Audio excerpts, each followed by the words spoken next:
cracking? What's cracking? It's the People's Champ in Marietta, California again at Metroflex. You already know what's about to go down. It's about to get real interesting. Because today we're gonna be training some chest, a little bit of calves, and we might throw some forearms up in there. So I hope you guys enjoy this. It's another mixture of getting a pump in the top part of the body again. A lot of you guys seen the last one said you guys didn't do chest. We didn't say we was doing chest. We said we was gonna do back, shoulders, and arms. So we did exactly that. So today we're attacking the chest and some calves and maybe some forearms. Until then.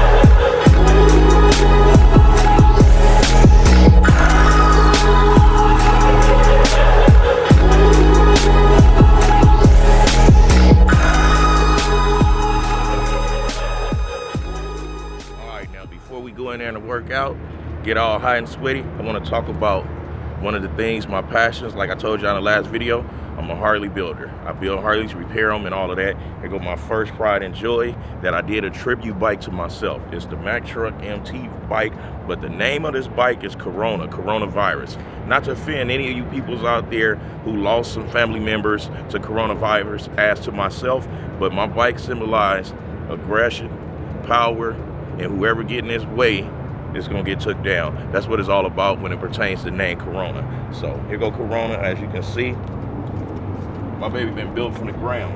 Every bolt, every washer has been re-chromed. Every piece of black you see has been powder coated black, glossy black, custom neon yellow paint with the neon yellow, the neon lime green, the burgundy, the black, the silver, the diamond stitching seat, the luggage rack, to the brakes, to the custom license plate holder. All of that has been done customized.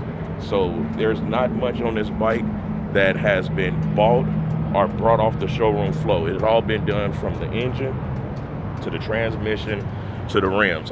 What size rims you have, Mac? Well, if you look at these big babies, they're 23-inch rims in the front, 17s in the back. Get you a really good look at them. Two-piece rotors.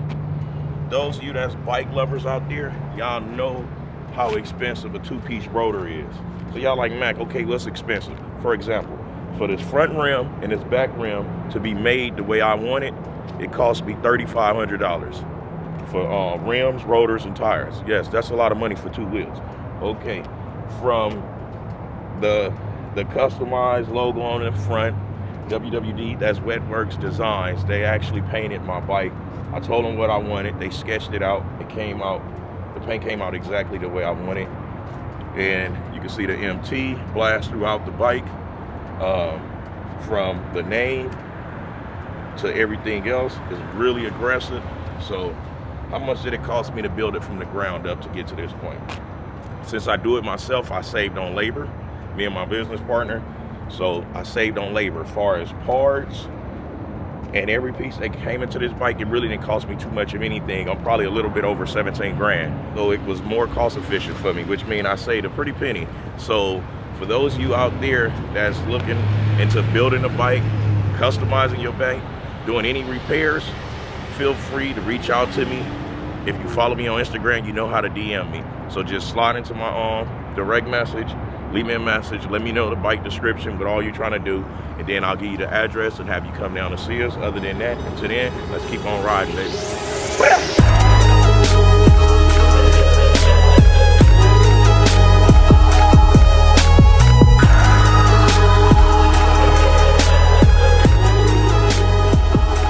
Warm up on some cable flies to get the blood to the chest.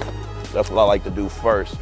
Now what we're gonna do, we focusing mainly on incline. When I do chest, I like to focus on incline because it's easy to get the bottom part of the chest, but the upper is the most difficult body part to grow. So with that being said, we about to go on a journey for building that top shelf, that upper chest, because once you have the top nest, your chest is complete. It looks extremely full. It looks developed. You don't look like a sweet little baby girl.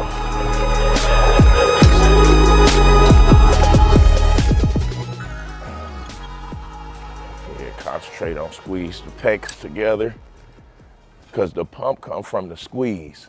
The pump don't come from how many you doing, because if you squeeze them properly, the blood flow gonna get there extremely fast, because the trick is to tear the fucking muscle up fast, break up the fibers, tear the fascias and all of that good stuff so the body can repair itself.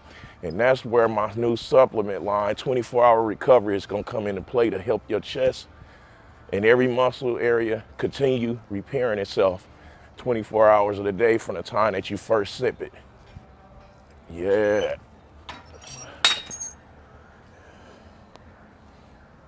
And that's a warm up right there, baby.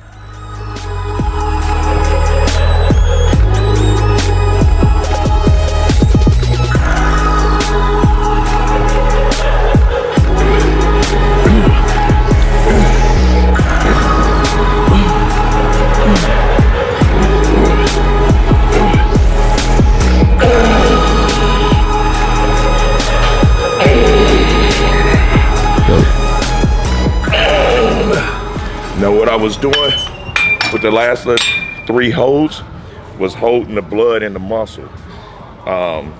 It's kind of like my coach once said, Psycho Lewis said, was you could constantly keep blowing air into a balloon, and once it's filled with air, you constantly blowing it, so it don't matter how much weight you're doing anymore because the blood is already there. So I was just putting the blood right there, holding it there.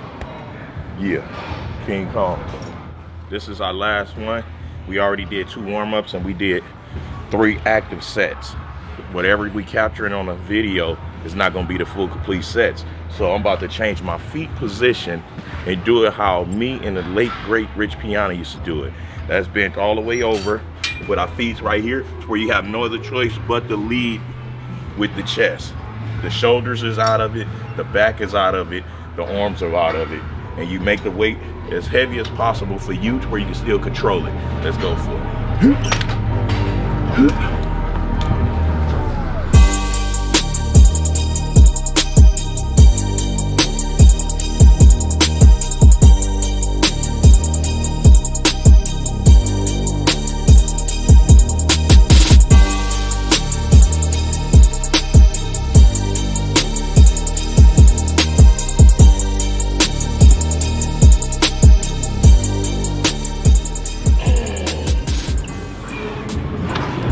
Woo!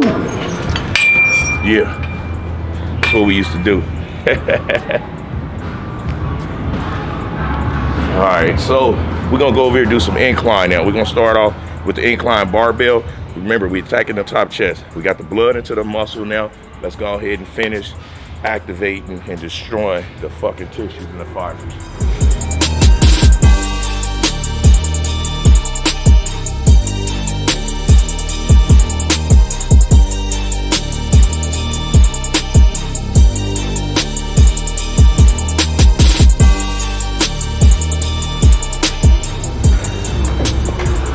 All right, so we about to do incline. That's top nest. When your top is shaped like your lower half, you know you're in the money. Because the thing with working out, when you stop training chest, the first thing to go is your upper chest. The lower half stay there because of gravity. So don't focus too much on flat bench or decline. Focus more on incline. Because the bigger you get your top, the fuller the chest look. Let's go for it.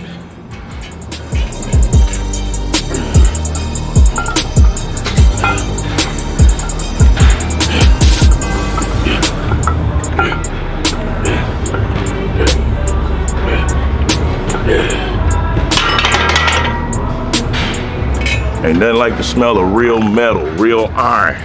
And that's what they have out here in Metroflex, Marietta. Iron.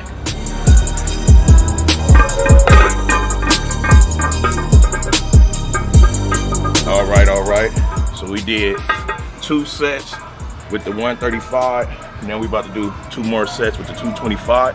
We don't have to go too hard because, like I said, the blood was already forced into the muscle with the cable flies. So if you do it right, you ain't gonna do nothing but gain strength later down the road, but you'll be able to build your chest this way with modern weight.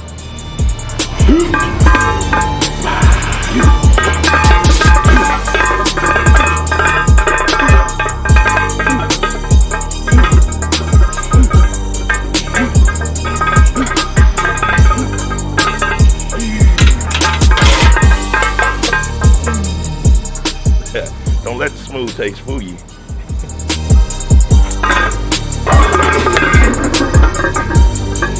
All right. This is the last active set before we switch routines around. So we about to go ahead and bang out some finishing touches on an incline barbell. Right now, we're looking at roughly 315 pounds, no spotter. Remember, do what you can do without a spotter. If I can only do this 3 times, guess what? My truck and pushed it 3 full reps that will equal out to somebody doing it 10 to 15 times without a spotter. So let's get to it. Yep.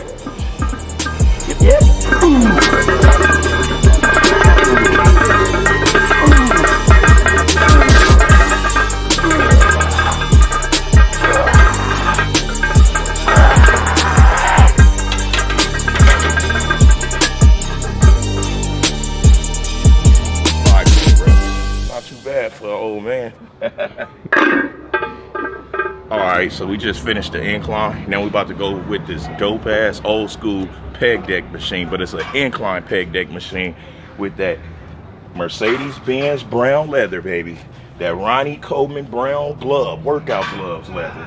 So since I have not ever done this machine, what I'm gonna do is I'm gonna leave the weight extremely light. I got it on 60 pounds, so I can actually give it a feel. You know, it's about training smart, baby.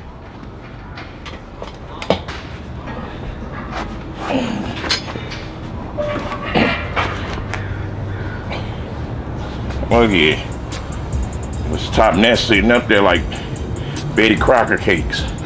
Oh yeah. Give it a nice squeeze in the middle. Not too much of a pause like this, but a steady flow. By that way you can continue breaking down the fibers and digging into the fascias to where that you can tear down the muscle in a positive way so you can get that positive recovery.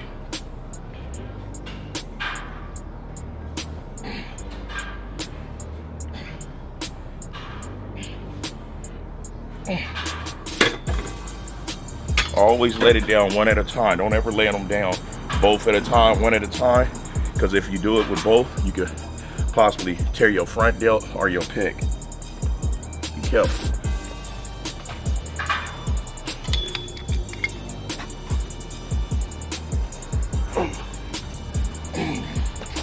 Oh yeah.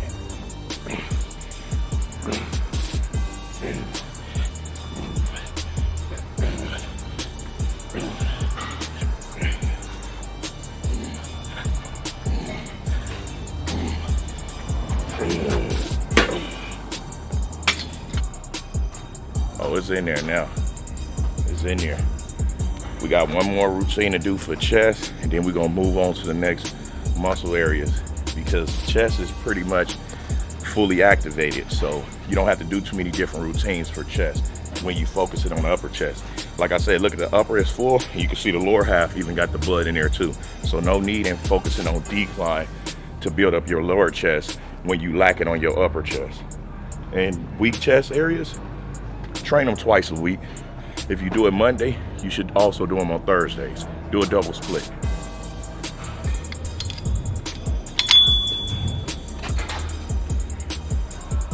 All right, so this is our last active set. We did 4, 3, going to 4 or whatever. So I went to the 110 twice. Now we jumped up to the 160. So we about to get 160 a bang because it's the last set. When it's your last set, if you feel like you still have something left in the tank, make sure you add a little more weight so you can make it count.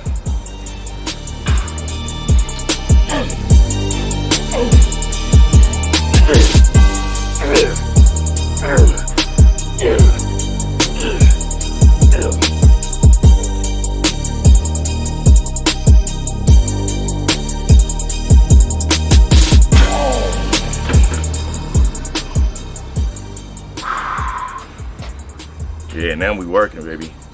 We about to go in on the inside now. Had enough of outside. It's hot and sweaty out here in Marietta, California. Metroflex, baby.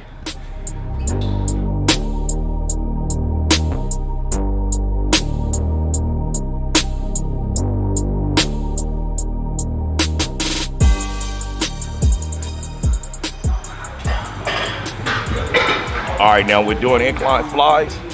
You want to go moderate, close to lightweight as possible, because it's easy to fuck up your rotator cuff while doing incline flies. I'm gonna show you my angle on how I break the wrist to make sure that my pecs is the only thing engaged with a little bit of the front delt. So we go up right here,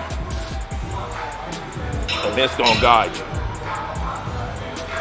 This guides you.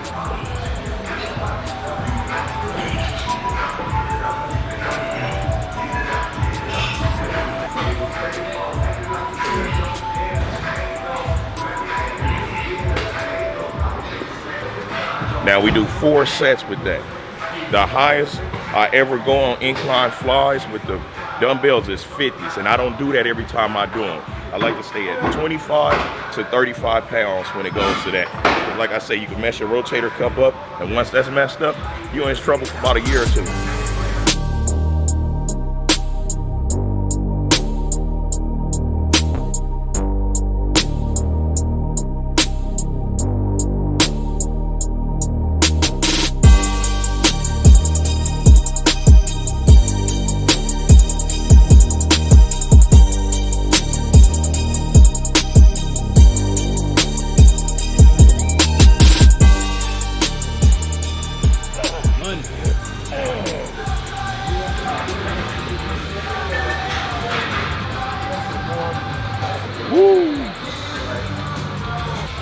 I'm gonna show y'all how to get them forearms. They look like these. You want them thick. My forearms is bigger than a lot of y'all biceps. We talking about 17s.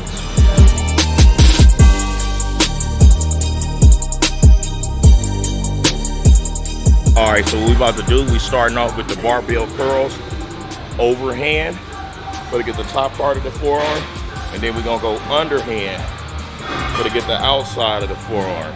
So you're gonna tackle both angles of the forearms, both dimensions, all in one sitting. You don't need that much weight. This is a 45-pound bar. That's more than enough weight for the forearms to be engaged. I don't count, I go for feel. So let's say roughly this is about to be 12 to 16 this way. Now we go overhand.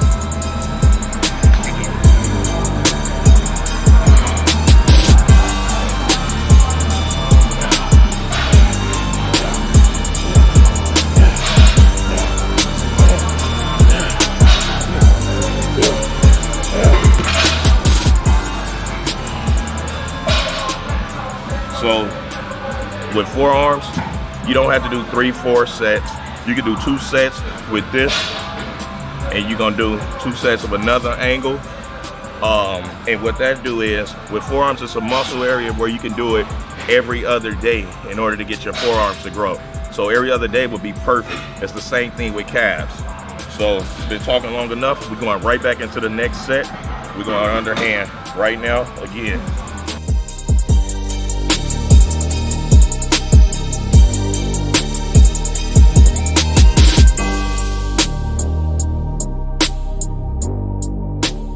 Curls, we're going across the chest. What that focus on is forearm and brachialis instead of going straight up. So this is how Mac Truck get them forearms without really focusing on them.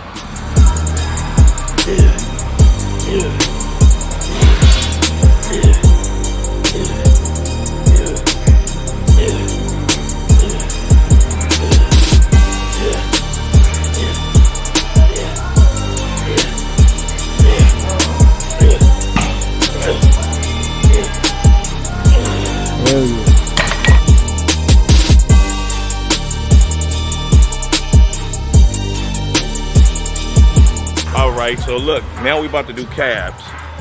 You don't really need much weight when you're doing calves. If you got nice body weight, focus on using your own body. What I'm gonna start off with the incline bench with my feet propped up, and you put 1 foot behind a calf, and you just focus on raising with a squeeze, dropping, raising with a squeeze, so you can break down the fibers. You know the routine, let's get to it.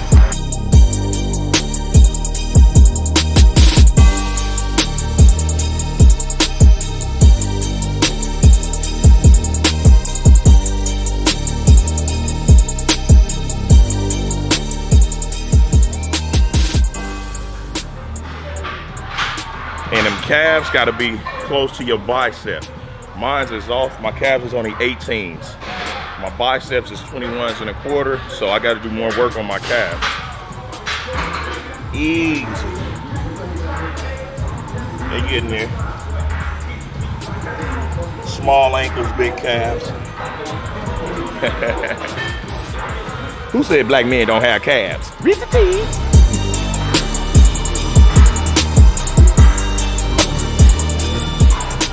All right, so look, we about to finish up on some seated calf raises. I don't know why I decided to do calves and forearms when I rode my motorcycle. I rode my motorcycle 1 hour and 30 minutes to come out here, and this is about to be brutal if they lock up while I'm on an open road after doing calves and forearms. Damn.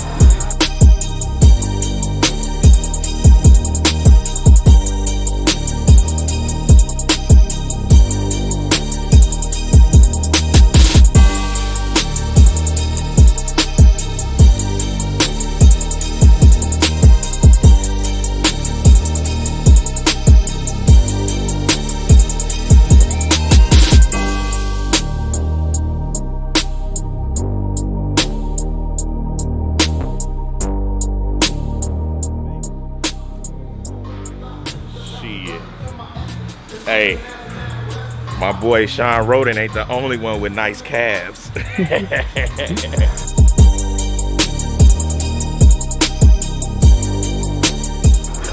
All right, that was the last set.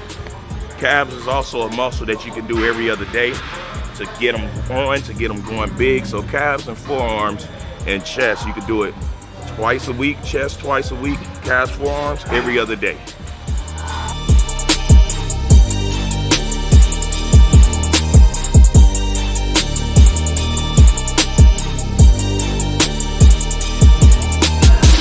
We just finished what we came here to do and everything. We blew out some chest, we blew out some forearms, we blew out some calves. Now I'm about to get on this iron horse and put the rest of this to work.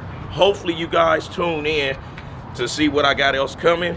And I know y'all see the new gains I got going on that have a lot to do with me having my hands in the whole Sarms and everything. So if you want to know more about the different Sarms that I'm taking, the stack that I'm running, the link will be in the description. It'll break down all the details that you need to know, and it'll have all the information, because a lot of you guys been asking me about Sarms for about 6-7 years now. I've told you I didn't know nothing about it since I've been doing the research, and I actually been testing different things out on myself. I'm liking the way that I feel. I like that I get to keep all of my resting tests, keeping all my testosterone working for me. So like I say, link in the description, go give it a look. Hopefully it might be something that can help you out like it's helping me out. Wow.